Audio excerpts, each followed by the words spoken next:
Hey, it's What's Up Wednesday with James, and this week I've had a couple agents ask me to share a couple things that I want to bring to everyone's attention in regards to um, number one, the F510, which is the closing attorney acting as holder of the earnest money exhibit, and number two, the co-op commission agreement, which is F258. So let's just start with that. Um, Here at Southern Classic Realtors, we're members of numerous MLSs across the state in Alabama and South Carolina.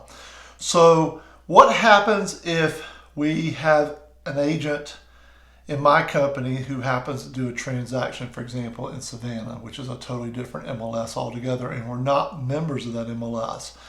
And the co-oping commission is set up to be done between members of that same MLS.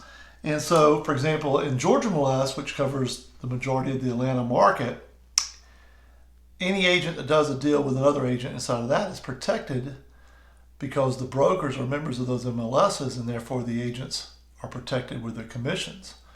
And so in the case that you have a agent that's, or a broker in this case, is not a member of a particular MLS, to make sure that your commissions are protected on your transaction, then what you need to do is make sure you get this F258 of the GAR forms, which is the co-op commission agreement that needs to be signed and agreed upon even before you show the property.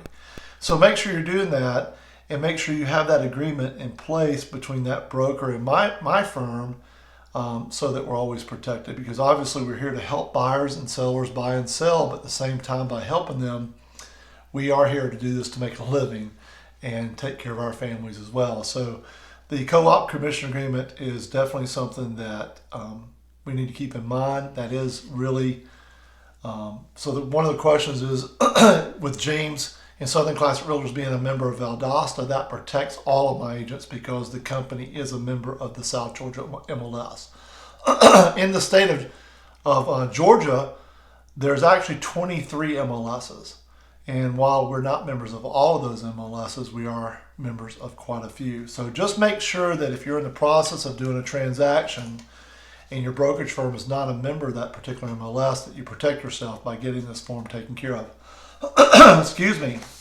The second thing today we'll talk about is the closing attorney acting as the holder of the earnest money. A lot of firms, real estate firms, are no longer holding earnest money. I haven't held earnest money in over 5 years. And so the Georgia Association of Realtors Forms Committee came out with the 510 and 511 in order for the closing attorney to hold the earnest money.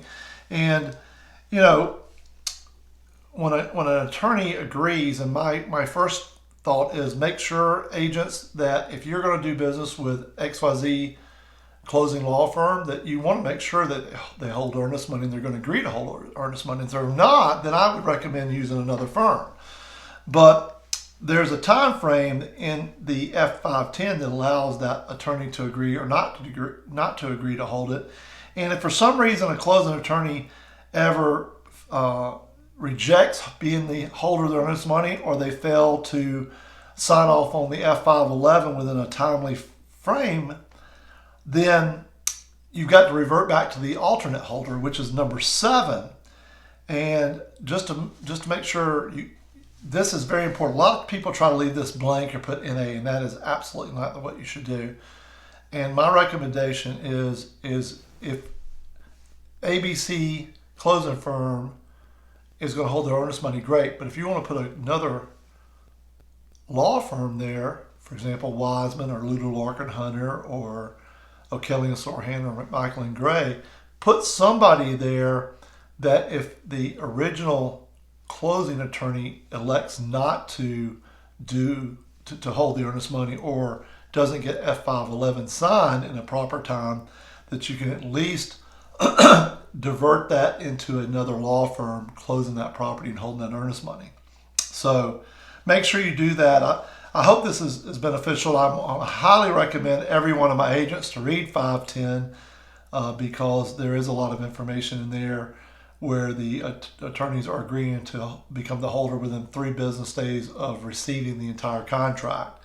And there's some verbiage in there of what takes place if they decide not to, or to decide not to hold to sign 511. So I hope that's beneficial to you and you get that. So there's two forms today, the form F510 and the form F258, which are really important, that I think you should take a stronger look at and make sure you understand it. Of course, with my agents, if you ever have a question or a comment and you want to direct this back to myself or Ryan, feel free to always reach out to us. But today, I think for What's Up Wednesday, these are two really good points that I want to bring to you guys. So wrapping it up, I wish everybody the best Wednesday. It's gotten a little chilly here in the state of Georgia.